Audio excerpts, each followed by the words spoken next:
জীবনে যে কত খাবার খাবো আল্লাহই জানে। কখনো কচু খেতাম না, এখন তো কচুর জন্য পাগল হয়ে গেলাম। কখনো কি খেয়েছেন পাবদা মাছ দিয়ে কচুর ঝোল? আজকে ছড়া কচু দিয়ে পাবদা মাছ রান্না করেছিলাম, সো ফানি। কখনো এইভাবে রান্না করিনি, কিন্তু কোনো কিছু করার নেই, বাসায় পাবদা মাছ আর কচুই ছিল, তাই পাবদা মাছগুলোকে একটু ভেজে নিচ্ছি। পাবদা মাছ কিন্তু খুবই নরম মাছ, কাঁচা রান্না করলে গলে যাবে, একটু ভেজে নিলে একটু শক্ত থাকে। আর পাবদা মাছ আমার খুবই এটা পছন্দের মাছ। আজকের পাবদা মাছগুলো ছিল দেশি পাবদা, ছোট ছোট সাইজের। পাবদা মাছগুলো ভেজে নিলাম আর ছড়া কচু 3টা নিয়ে নিলাম। এভাবে করে কেটে হলুদ দিয়ে ভেজে নিচ্ছি। ছড়া কচু ভেজে নিলে আমার কাছে বেশি মজা লাগে, আর ছড়া কচুটা খেতে অনেক ভালো লাগে। ছোট সময় যখন মা রান্না করতো বলতাম এটা কী রান্না করো, খেতে একটুও ভালো লাগে না। আর এখন নিজেই বাজার থেকে কিনে নিয়ে আসি। যাই হোক, অনিয়নটা যখন একটু ছোট হয়ে যাবে তখন দিয়ে দিচ্ছি স্পাইসি, খুবই অল্প, যেহেতু এখানে অল্প পরিমাণে রান্না করছি। দেখতেই পাচ্ছেন হাফ স্পুনের যেহেতু কম বেশি করে স্পাইসি দিচ্ছি। Salt, turmeric powder, chilli powder, cumin powder, coriander powder half স্পুনের চাইতে কমই দিয়েছি। যাই হোক, মশলাটাকে একটু কষিয়ে একটু হট ওয়াটার দিয়ে দিলাম, দিয়ে ভালো করে কষিয়ে নিব। মশলাটা কষানো হলে দেখা যায় মাছটা খুব খেতে ভালো লাগে। আমি ঢেকে এটাকে 5-7 মিনিট কষিয়ে নিব।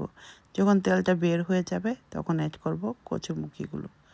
কচুরমুখিগুলোকে দিয়ে ভালো করে আবার এটাকে কষিয়ে নিব। 2-3 মিনিট হাই হিটে এটাকে কষিয়ে নিব।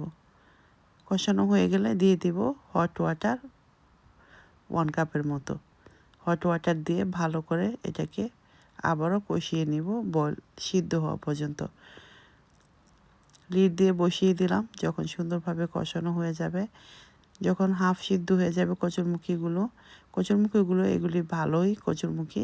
এগুলি আমাদের দেশি কচুরমুখী না, এগুলি হলো আপনার বাইরের দেশের কোনো এক দেশের কচুরমুখী হবে। পাবদা মাছগুলো দিয়ে দিলাম এখন, দিয়ে ভালো করে মিক্স করে দিচ্ছি, সবগুলো যেন পানির নিচে থাকে এবং সুন্দরভাবে সিদ্ধ হয়ে যায়। কচুরমুখিটা সিদ্ধ হতে বেশি সময় লাগবে না। 2-3টা কাঁচামরিচ দিয়ে দিলাম, দিয়ে আবারও ঢেকে বসিয়ে দিলাম। 5-7 মিনিট পরে চলে আসলাম কচুরমুখিগুলোকে দেখার জন্য। এর ভিতরে দেখা যাবে কচুরমুখিগুলো সিদ্ধ হয়ে গিয়েছে। এখন ভালো করে নেড়ে চেড়ে দিচ্ছি। পাবদা মাছগুলো দেখতেই পাচ্ছেন সব কিছু সুন্দরভাবে সিদ্ধ হয়ে গিয়েছে।